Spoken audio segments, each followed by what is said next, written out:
आप सभी लोग जो परेशान हैं इस वक्त ये सोचकर कि दिल्ली या एनसीआर में पोल्यूशन हो रहा है, तो एक छोटा सा डिस्क्लेमर, पिक्चर अभी बाकी है, क्योंकि अब आपको 4300 किलोमीटर दूर से आए एक ऐसे आसमानी खतरे के बारे में बताते हैं जिसके बारे में सुनकर दिल्ली से लेकर बीजिंग तक हड़कंप मच गया। दिल्ली एनसीआर के साथ देश के कई राज्यों की हवा इस वक्त करोड़ों लोगों को डरा रही है। यह डर पराली या धुएं से हवा में होने वाले प्रदूषण का नहीं, बल्कि एक ज्वालामुखी का है जिसकी राख कई शहरों के आसमान में है। दावा है कि इस राख की वजह से ऐसा प्रदूषण होगा कि मास्क तक फेल हो जाएंगे। दिल्ली एनसीआर का AQI अब 2000 तक जाने वाला है। सच क्या है, ध्यान से देखिए। लेकिन पहले मूल खबर। दिल्ली से 4300 किलोमीटर दूर इथोपिया में एक ज्वालामुखी फटा है, वो भी कई हजार साल के बाद। इस ज्वालामुखी का नाम है हेलीगुब्बी। दावा तो यह किया जा रहा है कि 12,000 साल के बाद अचानक से इस ज्वालामुखी में विस्फोट हुआ है। ज्वालामुखी की तस्वीरें दिखाई और यह धमाका इतना भयावह था कि इससे उठी राख 15 किलोमीटर ऊंचाई तक चली गई और अब यह राख दुनिया के कई देशों से होते हुए दिल्ली तक पहुंच रही है। ज्वालामुखी की राख में खतरनाक सल्फर डाइऑक्साइड है, इसीलिए खतरा बड़ा बताया जा रहा है। चिंता विमानों को लेकर है, इसीलिए दिल्ली में 10 से ज्यादा फ्लाइट्स को रद्द करना पड़ा है और कई उड़ानों में देरी भी हुई है। लेकिन हमारे कई दर्शकों के मन में सवाल होगा कि ज्वालामुखी इथोपिया में फटा है तो उसकी राख आखिर दिल्ली तक कैसे पहुंच गई है। कभी नहीं सुना होगा कि दिल्ली एनसीआर में कभी किसी ज्वालामुखी और उसके विस्फोट से इतनी चर्चा हुई हो। ये कैसे मुमकिन हुआ, आइए देखते हैं। देखिए, इथोपिया की हेलीगुब्बी ज्वालामुखी जो है वो 12,000 साल बाद अचानक रविवार को फट गया। ये है वो ज्वालामुखी। अब ये कहां कहां जा रहा है इसको समझना बहुत जरूरी है, ध्यान से देखिएगा। लेकिन वायुमंडल में मौजूद जेट स्ट्रीम हवाएं जिनकी रफ्तार 100 से 120 किलोमीटर प्रति घंटा है, उससे ये राख लाल सागर को पार करते हुए यमन और ओमान तक फैल गई। यमन यहां पर है, यमन यानी कि अगर ऊपर की तरफ देखें वहां पर इजराइल है जहां पर जंग छिड़ी हुई है, और ये है यमन। और रेड सी को ये क्रॉस करते हुए ये देखिए कहां, और फिर सोमवार रात 11 बजे से इथोपिया से 4300 किलोमीटर दूर भारत से में दिल्ली एनसीआर राजस्थान, गुजरात, महाराष्ट्र तक पहुंच गई है। क्योंकि दिल्ली एनसीआर पहले ही प्रदूषण की वजह से गैस चैम्बर बना हुआ है, तो सवाल उठा कि अब इस राख की वजह से क्या हाल होगा। सवाल उठे, क्या मास्क पहनने से भी काम नहीं चलेगा? क्या एयर क्वालिटी इंडेक्स अब 2000 को क्रॉस कर जाएगा? इसका जवाब जानने के लिए हमने कई मौसम वैज्ञानिकों से बातचीत की है। जो जवाब मिला है वो आपको नोट कर लेना चाहिए।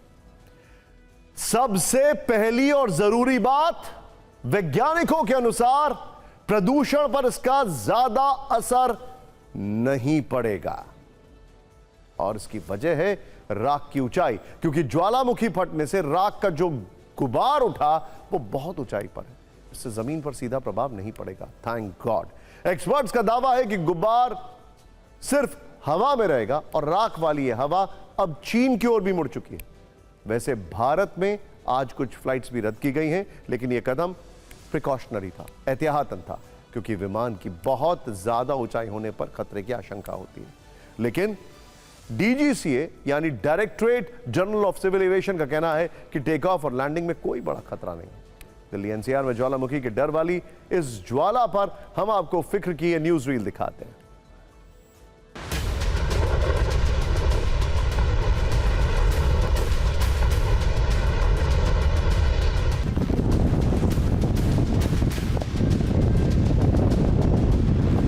हजार वर्ष पहले इसमें विस्फोट हुआ था, तो इसे हम डॉर्मेंट वोल्केनो यानी सुषुप्त अवस्था में होने वाला ज्वालामुखी कहते हैं।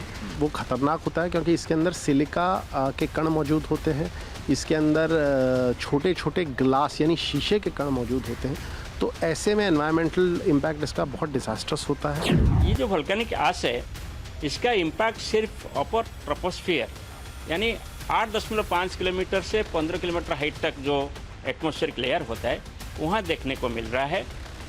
और इसका इम्पैक्ट यही होता है कि जो एयरक्राफ्ट ऑपरेशन है इसमें प्रभावित हो रहा है। It is all about sulfur dioxide and very dangerous particles, which is also causing a lot to the aviation industry, to the all the natural environment of these areas. Overall impact AQI पे उतना ज़्यादा immediately नहीं होगा, लेकिन देखना है हमें कि क्योंकि वो बहुत ही ऊपरी सतह पे ये पूरा का पूरा क्लाउड है, जो हम बात कर रहे हैं वोल्केनिक इरप्शन का, तो इसका जो सेटल जो होगा वो हिमालय के में और तराई एरियाज में और पार्ट ऑफ चाइना में जाकर के इसका ज़्यादा इम्पैक्ट नज़र आने वाला है।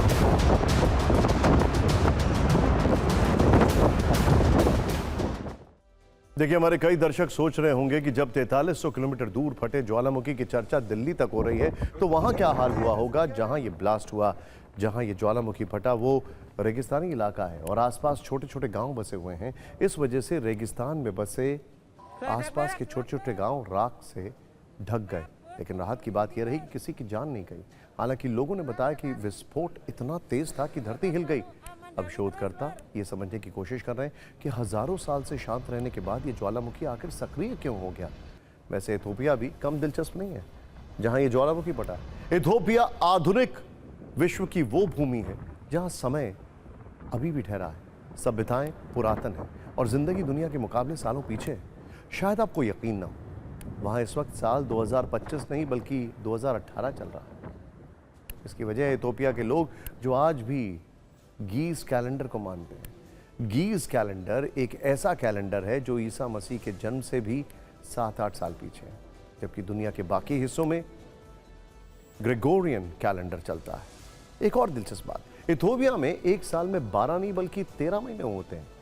इसमें 30-30 दिन के 12 महीने हैं, जबकि 13वां महीना सिर्फ 5 दिन का माना जाता है। इतना ही नहीं, आप सब नया साल 1 जनवरी को मनाते हैं, लेकिन इथोपिया में नया साल 11 या 12 सितंबर को मनाया जाता है। इसके अलावा इथोपिया में सूर्योदय को सुबह 6 बजे नहीं बल्कि दोपहर 12 बजे मानते हैं। इसे इथोपियन टाइम कहा जाता है। वैसे पूर्वी अफ्रीका के हॉर्न क्षेत्र में स्थित इथोपिया देश का नाम शायद आज से पहले बहुत कम लोगों ने सुना होगा, लेकिन एक ज्वालामुखी की वजह से यह देश दुनिया में चर्चा का विषय है। ओलंपिक में कई रनर्स इथोपिया से मिस जरूर आते हैं।